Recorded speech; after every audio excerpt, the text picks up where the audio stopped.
चयनित प्रबुद्ध जनों और चैम्बर ऑफ कॉमर्स से जुड़े हुए, एनसीआर से जुड़े हुए हमारे सभी पदाधिकारियों और अन्य उनके सभी सम्मानित सदस्यों के साथ आज के संवाद कार्यक्रम में लघु उद्योग भारती के पूर्व प्रदेश अध्यक्ष सम्मानित श्री जनक भाटिया जी, अभी जिन प्रबुद्ध जनों का यहाँ पर मेरे साथ सीधे संवाद हुआ है, ऐसे श्री नीरज सिंघल जी, डॉक्टर पीएन अरोड़ा जी,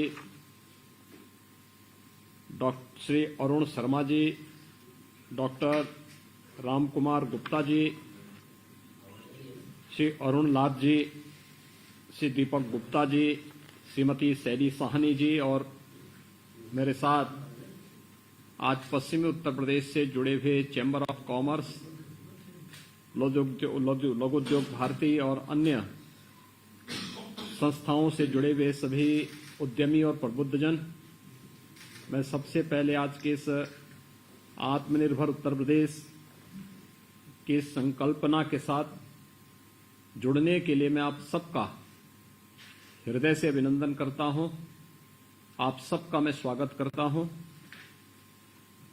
हमारी सरकार 5 वर्ष का अपना कार्यकाल पूरा करने जा रही है और मुझे बताते हुए प्रसन्नता है कि आज से 5 वर्ष पूर्व जिस संकल्प के साथ हम लोगों ने प्रदेश की जनता के सामने अपना लोक कल्याण संकल्प पत्र जारी किया था, उसके एक एक संकल्प को हम लोगों ने मंत्र मान करके उन्हें अक्षरशः पूरा करने का प्रयास किया। हम लोगों ने शुरू में ही प्रदेश के अंदर सरकार बनते ही अपने पूरे मंत्रिमंडल और पूरे प्रशासन को संकल्प पत्र की एक एक प्रति उपलब्ध कराई थी और उसमें हमारा जो संकल्प का मूल थीम था कि राष्ट्रवाद, सुशासन और विकास के पथ का अनुसरण करते हुए अंत्योदय के लक्ष्य को प्राप्त करना। उत्तर प्रदेश अपार संभावनाओं से भरा प्रदेश है और अपार संभावनाओं वाले इस प्रदेश को प्रदेश की सुरक्षा और समृद्धि के साथ जोड़ते हुए प्रदेश की 25 करोड़ आबादी के जीवन में खुशहाली लाना, ये हम सबका ध्येय होना चाहिए और इसी को लेकर के हम लोगों ने कार्य करना प्रारंभ किया था। मैं धन्यवाद दूंगा Laghu Udyog Bharati, chamber of commerce, chamber of industries, FICCI जैसी संस्थाएं समय समय पर हम लोगों को इसके लिए मदद करती रही और आज उसका परिणाम है कि उत्तर प्रदेश में एक भयमुक्त वातावरण देने में हमें सफलता प्राप्त हुई। उत्तर प्रदेश की कानून व्यवस्था आज के दिन पर देश के अंदर एक नजीर मानी जा रही है। पश्चिमी उत्तर प्रदेश का ये क्षेत्र कभी पलायन के लिए कुख्यात था। किराना का पलायन, मुजफ्फरनगर और सहारनपुर के दंगे, मेरठ और बुलंदशहर का उपद्रव, गाजियाबाद और गौतम बुद्ध नगर जनपद में जो अपहरण की घटनाएं घटित होती थीं, उसके माध्यम से फिरौतियां वसूली जाती थीं, ये किसी से छुपा हुआ नहीं है। लेकिन आज इन 5 वर्षों में हमारे सभी उद्यमियों और व्यापारियों ने देखा होगा और वहाँ के आम नागरिकों ने भी महसूस किया होगा कि वहाँ पर आज के दिन पर पलायन नहीं होता। जो लोग पलायन कर चुके थे वे वापस अपने घरों में आ रहे हैं। हाँ, अपराधी और पेशेवर माफिया उत्तर प्रदेश से पलायन करते हैं। पहले पुलिस आगे भागती थी और उनको इसी उत्तर प्रदेश में पेशेवर माफिया और अपराधी दौड़ाते थे, क्योंकि सत्ता का संरक्षण माफिया और आपराधिक प्रवृत्ति के तत्वों को प्राप्त था, इन दंगाइयों को प्राप्त था। लेकिन आज दंगाई भागता है, पुलिस उसको दौड़ाती है, प्रदेश छोड़ने के लिए मजबूर करती है। ये वही प्रदेश है जिस प्रदेश में मुजफ्फरनगर के दंगों के दंगाइयों को 5 यानी आज से 7 वर्ष पहले प्रदेश के मुख्यमंत्री के द्वारा अपने घर में बुला करके सम्मानित किया जाता है। आज वही दंगाई अपनी जान की भीख मांगते हुए फिरते हैं। ये वही प्रदेश है जिसमें 5 वर्ष में कोई दंगा नहीं हुआ। ये वही प्रदेश है जिसमें कोई अपहरण की वारदात नहीं घटित हुई। और ये वही प्रदेश है जिसमें हमने भयमुक्त वातावरण देकर के न केवल उद्यमियों को बल्कि प्रदेश के प्रत्येक नागरिक को भी एक बेहतर वातावरण देने का कार्य किया है।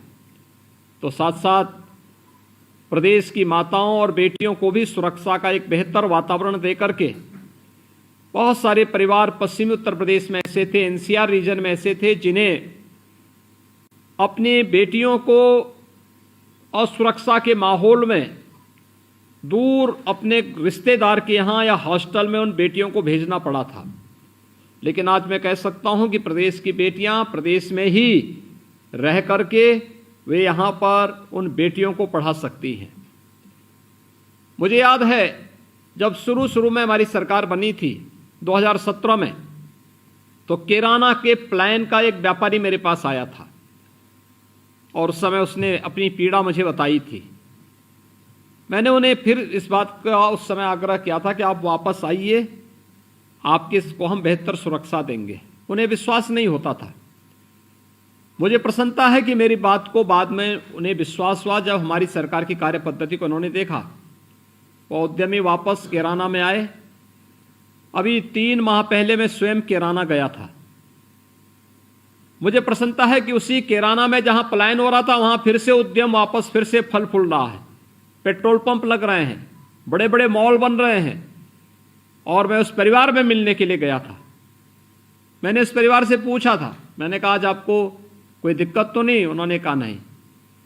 उस परिवार में 6ठी क्लास की एक बेटी ने मुझे बताया, उन्होंने कहा साहब हमें स्कूल जाने में कोई भय नहीं लगता है। लेकिन मैं एक दिन सुन रही थी कि वो फलाना अपराधी एक अभी जमानत पे आया है और चौराहे पे घूम रहा था।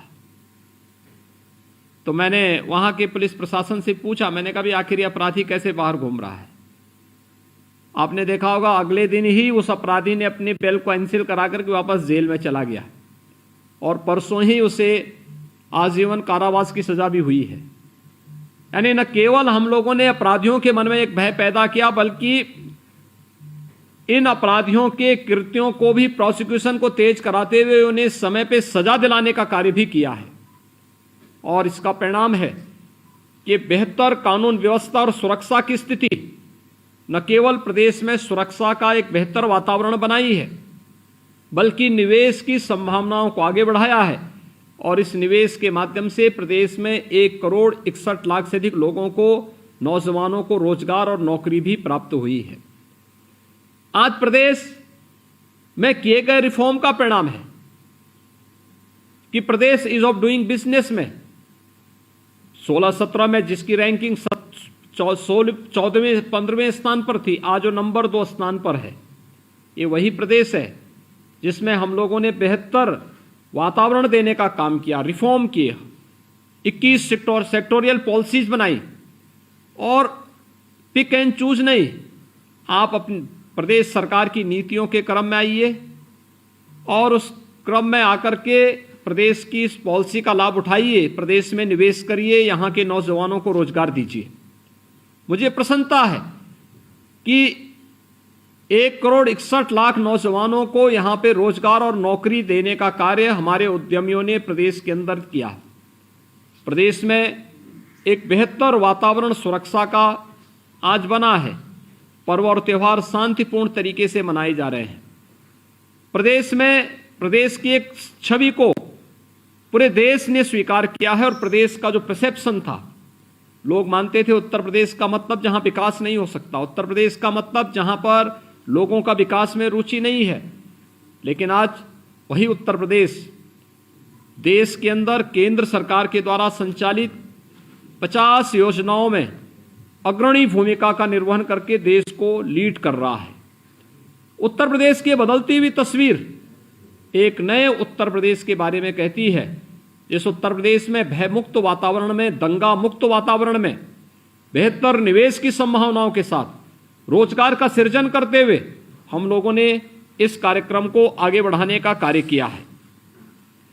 प्रदेश, जिस उत्तर प्रदेश के बारे में कहा जाता था उत्तर प्रदेश कुछ नहीं कर पाएगा, हमने उस परंपरागत थ्योरी को बदला है।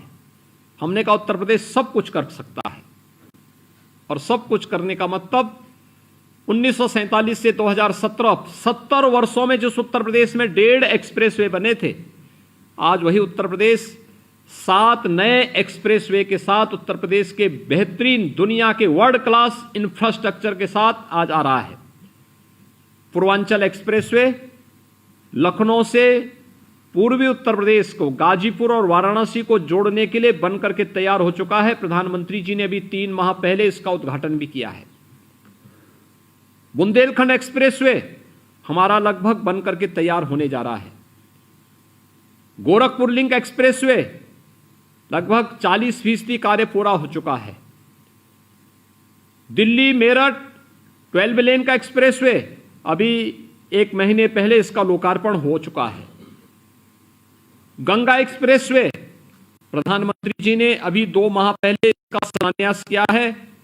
यह मेरठ को प्रयागराज से जोड़ेगा, और बलिया लिंक एक्सप्रेसवे तथा लखनऊ कानपुर एक्सप्रेसवे पर कार्य भी युद्ध स्तर पर आगे बढ़ रहा है।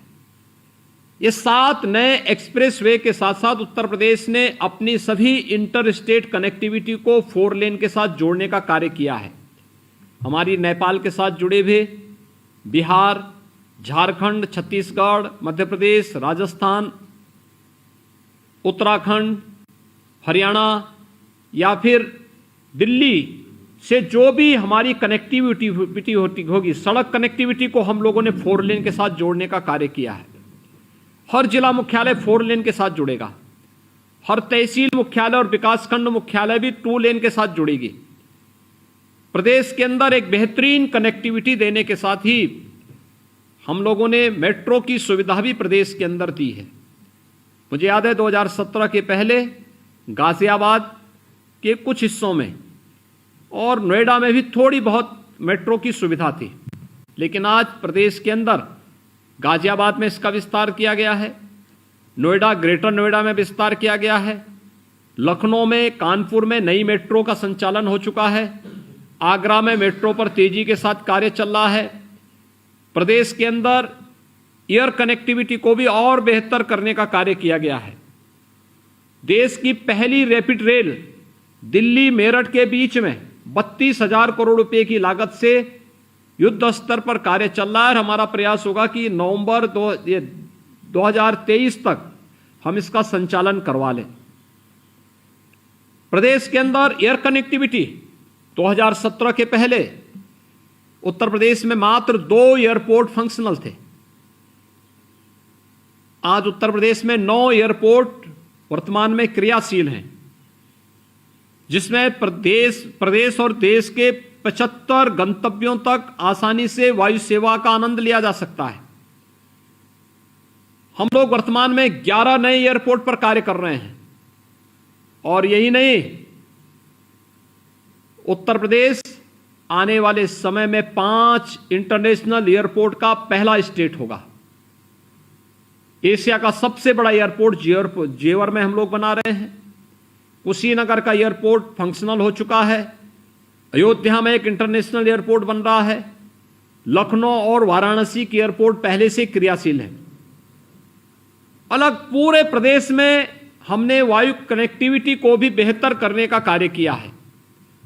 मेडिकल क्षेत्र में भी ये वही उत्तर प्रदेश है जहां की स्वास्थ्य सेवाओं को हमेशा प्रश्न खड़ा होता था। आज हम सब जानते हैं कि 1947 से 2017 तक उत्तर प्रदेश में केवल 12 गवर्नमेंट मेडिकल कॉलेज बन पाए थे।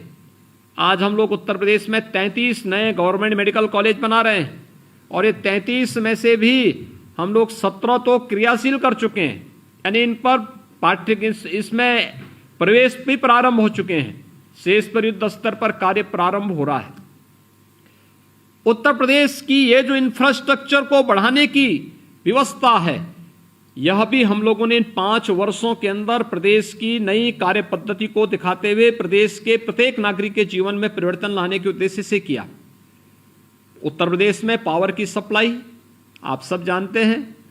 उत्तर प्रदेश से आप जुड़े हैं, आप अपने आप में एक व्यक्ति नहीं, अपने आप में एक संस्था है। आपके साथ स्वयं भी हजारों लोग जुड़े हुए हैं।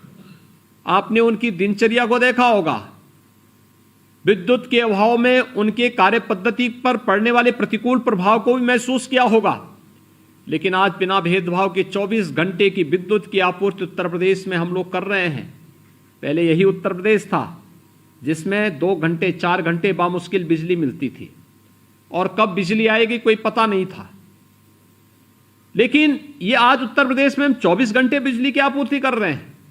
हर घर नल की योजना में अब तक 30,000 गांवों में पानी की व्यवस्था हम लोग घर घर नल तक कर रहे हैं और इसको हम लोग शीघ्र 50,000 गांवों तक पहुंचाने की कार्रवाई को आगे बढ़ा रहे हैं। स्मार्ट सिटी मिशन में कार्य करने का हो या अमृत योजना के अंतर्गत नगरीय क्षेत्रों में बुनियादी सुविधाओं का विस्तार करने का हो, ग्रामीण क्षेत्र में बैंकिंग सेवाओं के विस्तार का हो, प्रदेश के परंपरागत उद्यम एमएसएमई को प्रदेश के अंदर 1 डिस्ट्रिक्ट 1 प्रोडक्ट के नाम पर बढ़ा करके इसको तकनीक के साथ जोड़ने, इसको मार्केट के साथ जोड़ने, इसको बेहतरीन सुविधाओं से युक्त करके इसके प्रमोशन का हो, ये सभी कार्य प्रदेश के अंदर व्यवस्थित रूप में किए गए और हमें बताते हुए प्रसन्नता है ये वही उत्तर प्रदेश है आज इसमें dedicated freight corridor, eastern and western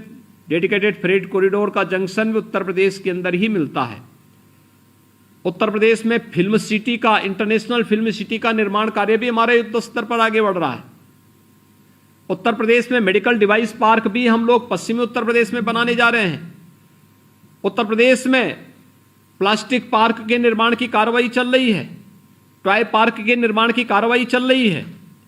Uttar Pradesh में फार्मा पार्क के निर्माण की कार्य को भी हम युद्ध स्तर पर आगे बढ़ा रहे हैं। और न केवल हम लोगों ने सामान्य दिनों में यहां पर बेहतरीन निवेश की संभावनाओं को आगे बढ़ा करके इन्वेस्टमेंट को आगे बढ़ाया है, बल्कि कोरोना कालखंड में भी 66,000 करोड़ रुपए के निवेश प्रस्ताव को हम लोगों ने प्रदेश के अंदर लाने में सफलता प्राप्त की। देश का पहला डिस्प्ले यूनिट उत्तर प्रदेश में लगती है कोरोना कालखंड के दौरान। ये आप सभी उद्यमियों के द्वारा जो एक बेहतरीन वातावरण निवेश का प्रदेश के बारे में बनाया गया, उसका परिणाम है कि देश के अंदर अगर निवेश के कोई 2 गंतव्य चुनने होंगे उसमें से उत्तर प्रदेश एक होगा। और हर देश और दुनिया का बड़ा उद्यमी और निवेशक उत्तर प्रदेश में निवेश करना चाहता है, इसलिए क्योंकि उत्तर प्रदेश ने कानून का राज होगा ही नहीं बल्कि है, यह एक संकल्प लिया और उस संकल्प के साथ सबको जोड़ने का कार्य किया है। मुझे प्रसन्नता है कि आज आप सभी लोग उत्तर प्रदेश सरकार के इन कार्यों के साथ जुड़े हुए हैं। मैं आभारी हूं आप लोगों का। उत्तर प्रदेश के लिए एक सकारात्मक वातावरण बनाने के लिए आप लोगों ने जो रुचि ली, जो बातें मेरे सामने आई हैं कि चैम्बर ऑफ कॉमर्स के साथ, चैम्बर ऑफ इंडस्ट्रीज के साथ, प्रदेश के उद्यमियों के साथ मुख्यमंत्री की बैठकें निरंतर होनी चाहिए, मेरी भी हार्दिक इच्छा है। हम सब जान रहे हैं हमारी सरकार 5 साल का कार्य अपना पूरा करने जा रही है, लेकिन 5 साल में से हमारी सरकार को सही मायने में अगर कार्य करने के लिए मिला तो 3 साल ही मिले। 2 साल तो कोरोना जैसी महामारी ने हमारी सरकार के कार्य को ब्रेकर का काम किया, लेकिन बिना रुके, बिना डिगे, बिना झुके हम लोगों ने कोरोना प्रबंधन का भी मॉडल देश और दुनिया के सामने प्रस्तुत किया है। और मैं आभारी रहूंगा आप सबका कि आप लोगों ने जो सकारात्मक वातावरण दिया है। आप में से हर एक उद्यमी और प्रबुद्धजन अपने आप में एक संस्था है। इस सकारात्मक वातावरण को इस दौर में भी हमें और आगे बढ़ाना होगा। आप में से हर एक व्यक्ति को आज एक संस्था का रूप लेकर के प्रदेश के सकारात्मक वातावरण, उत्तर प्रदेश की समृद्धि के लिए, और जो प्रधानमंत्री जी की मंशा है कि उत्तर प्रदेश $1 ट्रिलियन की इकोनॉमी बने, हम यहां की प्रति व्यक्ति आय को आगे बढ़ाने में मदद कर सकें, उत्तर प्रदेश को हर एक क्षेत्र में अग्रणी भूमिका के साथ आगे बढ़ा करके देश की नंबर 1 अर्थव्यवस्था के रूप में स्थापित करने के इस लक्ष्य को प्राप्त करने के लिए उत्तर प्रदेश में भारतीय जनता पार्टी की सरकार आवश्यक है। और भारतीय जनता पार्टी की सरकार ही इस सकारात्मक वातावरण और सुरक्षा का बेहतर माहौल प्रदेश के प्रत्येक उद्यमी को, प्रत्येक नागरिक को दे सकती है। और उसके लिए मैं आपका आह्वान कर रहा हूं कि आप में से हर उद्यमी अगर अपने अपने स्तर पर भी वर्चुअल माध्यम के साथ और अपने स्वयं की संस्थाओं के माध्यम से भी एक फिजिकल उपस्थिति के माध्यम से उनको एक सकारात्मक रूप से आगे बढ़ाने का कार्य कर पाएगा, तो मैं विश्वास के साथ कह सकता हूं कि भारतीय जनता पार्टी की सरकार न केवल सुरक्षा का बेहतर वातावरण प्रदेश के अंदर देगी, बल्कि दे रही है, यह आगे और बेहतरीन तरीके से आगे बढ़ेगा, बल्कि हर एक नागरिक के जीवन में समृद्धि का द्वार खोलने में भी इसे मदद मिलेगी। और इसके लिए आप सबका सकारात्मक सहयोग की मैं अपेक्षा करता हूं और विश्वास के साथ कह सकता हूं कि 10 मार्च 2022 को जब उत्तर प्रदेश विधानसभा चुनाव के परिणाम आएंगे, तो उत्तर प्रदेश विधानसभा चुनाव के परिणाम 10 मार्च को एक बार फिर से प्रचंड बहुमत के साथ आपकी अपनी सरकार उत्तर प्रदेश के अंदर आती हुई दिखाई दे, जो प्रदेश के अंदर निवेश और रोजगार की भारी संभावनाओं को आगे बढ़ाने में अपना योगदान दे सके। इस संकल्प के साथ, इस विश्वास के साथ आज मैं आप सबका अभिनंदन करता हूं और विश्वास करता हूं कि इस सकारात्मक वातावरण को हम लोग निरंतर न केवल स्वयं अपने संस्था में संवाद बनाकर वर्चुअल माध्यम से भी प्रत्येक नागरिक के बीच सकारात्मक माहौल को आगे बढ़ाने का कार्य करेंगे। मैं आपको सुरक्षा और समृद्धि के इस अभियान को और मजबूती के साथ आगे बढ़ाने का पूरा आश्वासन देता हूं और पूरा विश्वास भी व्यक्त करता हूं। धन्यवाद। जय हिंद।